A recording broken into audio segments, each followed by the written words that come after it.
Over the years, I've smoked a lot of beef ribs and brisket, but there's one cut you don't normally smoke, and that's steak. You need a hot fire to sear the exterior while keeping the center juicy. I'm going to show you an ingenious technique called reverse searing. What you do is slow smoke the steak almost to temperature. Let it rest, then sear it over a hot fire right before serving. For steak, I'm using a cut called a tri-tip. If you live on the West Coast, you probably eat this once a week, but if you live east of the Rocky Mountains, you may not be familiar with it. It's the triangular end of a top sirloin. I love tri-tip because it cooks like a steak, it tastes like a steak, but it slices like a brisket. We begin with a rub. This one contains salt, freshly ground black peppercorns, garlic powder, dried oregano, and fresh or dried rosemary. Combine the ingredients, mix with your fingers. Season the tri-tip with the rub on all sides. Rub the rub into the meat. Tri-tip was perfected in the 1950s by Bob Schutz, a butcher in Santa Maria, California. And tri-tip is still the barbecue of choice in Santa Maria and Southern California today. To reverse sear the tri-tip, I'm using a Memphis wood-fired grill. This model has a hopper in the back, and it burns these hardwood sawdust pellets. I'm using oak, which is the fuel they use in Santa Maria, California. I set the temperature for 225 degrees. That's kind of your basic meat smoking temperature. And we'll place the tri-tips on the grill.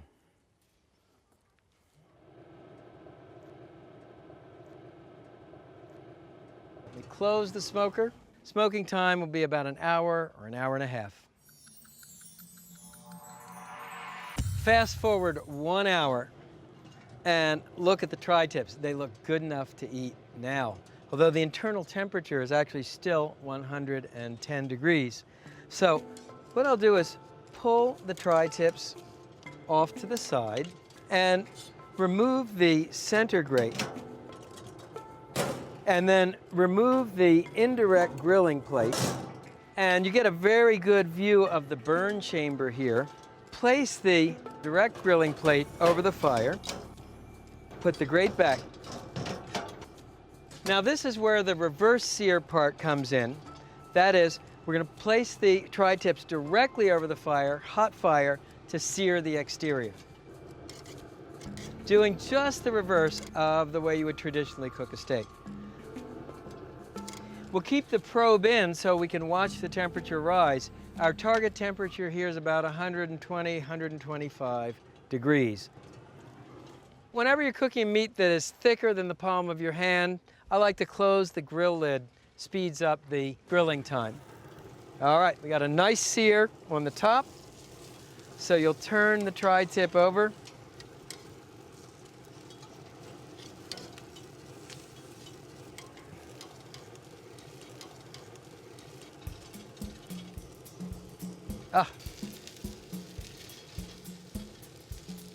So just pull out the probe and then pull off the tri-tips, and they go onto a wire rack.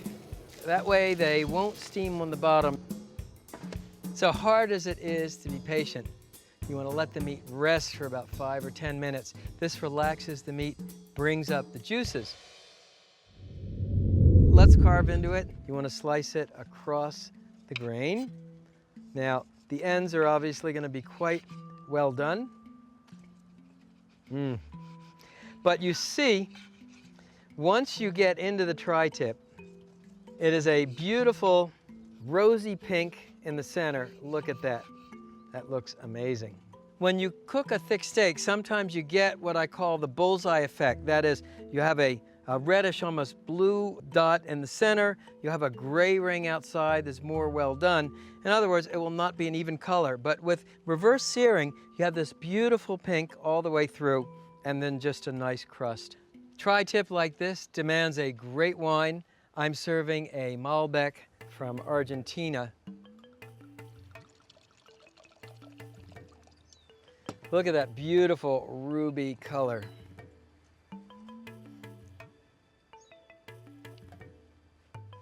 Oh yeah.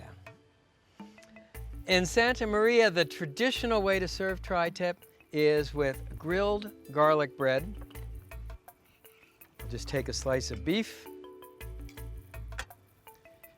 and smoked tomato salsa.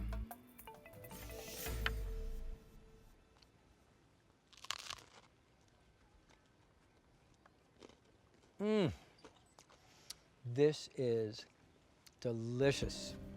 The beef is smoky, it's rare, it's tender, it's juicy, and that salsa adds just the right touch of spice. So the next time you're looking to cook a thick steak like a tri-tip, remember reverse searing. Salud.